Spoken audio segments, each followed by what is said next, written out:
Hello everyone, Radhe Radhe. आज के video में मैं आपको राधा अष्टमी की बहुत ही सरल पूजा विधि बताऊंगी। भाद्रपद माह की शुक्ल पक्ष की आने वाले अष्टमी तिथि को राधा अष्टमी के रूप में मनाया जाता है। राधा अष्टमी के पूजन दोपहर में 12 बजे किया जाता है। मंदिर में सुबह 4 बजे राधा अष्टमी के अभिषेक और पूजन कर लेते हैं, लेकिन गृहस्थ लोग दोपहर 12 बजे, क्योंकि 12 बजे राधा रानी प्रकट हुई थी, तो हम उसी टाइम पे इनका प्रकट का दिवस मनाते हैं। तो राधा अष्टमी के दिन दोपहर में 12 बजे तो हम राधा रानी को स्नान कराएंगे। तो अगर आपके पास राधा रानी का विग्रह है तो उन्हें पंचामृत से स्नान करा दीजिए। तो मेरे पास लड्डू गोपाल जी के विग्रह है, तो मैं लड्डू गोपाल जी को पंचामृत स्नान करा दूंगी। भगवान श्री कृष्ण और राधा जी एक ही है, अलग अलग नहीं है, एक दूसरे में समाहित है। आप भगवान श्री कृष्ण को भी राधा रूप में तैयार कर सकती है। तो यहाँ पे हम लड्डू गोपाल जी को स्नान करा के सॉफ्ट टॉवल से पोंछने के बाद हम उनके राधे के रूप में श्रृंगार करेंगे। जो जल है कोई भी गमले में डाल देंगे, आप तुलसी में भी डाल सकती हैं। तो देखिए, स्नान करने से पहले राधा रानी का हम श्रृंगार का सामान निकाल लिए थे। तो देखिए, राधा रानी को हम मैरून कलर का पोशाक पहनाएंगे। अगर आपके पास नीले कलर का पोशाक है तो आप जरूर पहनाइए, क्योंकि राधा रानी की नीले कलर अति प्रिय है। तो अगर आपके पास नीले कलर का पोशाक है तो आप जरूर पहनाइए।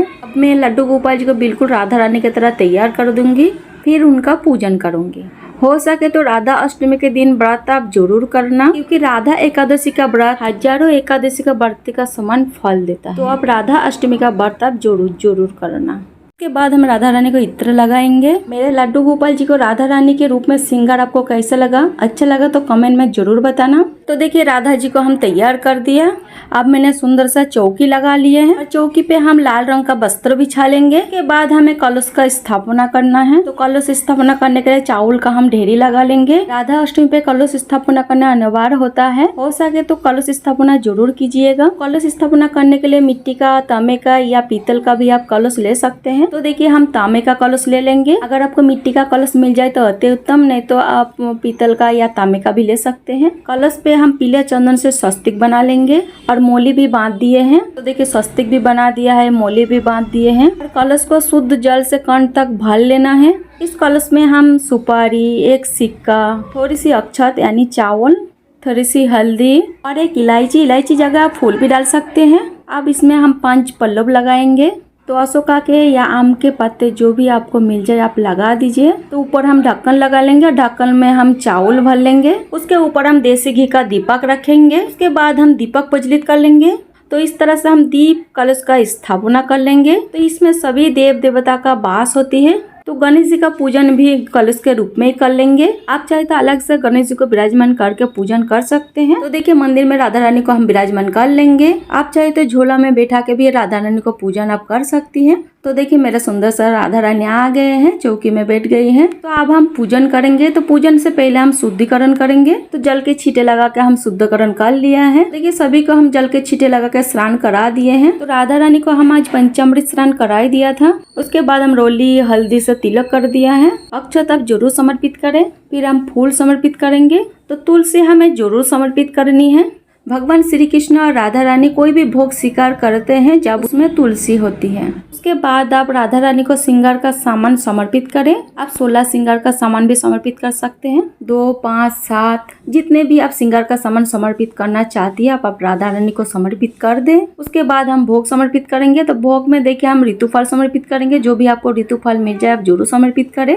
तो राधा रानी को दही अरवी अति प्रिय है। राधा रानी के प्रकट के दिवस पर जब आप भोग समर्पित करेंगे तो उसमें दही अरवी का भोग आप जरूर लगाइएगा। तो देखिए, यहाँ पे हम दही अरवी ले लिए हैं। साथ में हम मीठा हम जरूर बनाएंगे। तो जब भी किसी का घर में बर्थडे होता है तो उस दिन मीठा तो जरूर बनता है। तो मीठा इस दिन आप जरूर बनाइएगा। राधा अष्टमी के दिन बढ़िया पकवान बना के राधा रानी को भोग समर्पित करें। आप चाहे तो 56 भोग भी समर्पित कर सकते हैं। तो उसके बाद हम दक्षिणा समर्पित करेंगे। तो आज के दिन 9 बार की जाती है। तो इस तरह से हम राधा रानी के ऊपर से 7 बार, तो जितनी भी आपका श्रद्धा हो, तो दक्षिणा को हम इस तरह से 7 बार देंगे। आप चाहे तो ये दक्षिणा को आप दान कर सकते हैं या राधा रानी को लिए कोई भी चीज आप ला सकते हैं। और जो भी भोग प्रसादी आप समर्पित करें तो उसमें तुलसी दाल आप अवश्य डालें। उसके बाद हम धूप दीप दिखाएंगे और उसके बाद हमें कथा सुननी है। तो अगर आप राधा अष्टमी का व्रत किया है तो कथा आप जरूर सुनिएगा।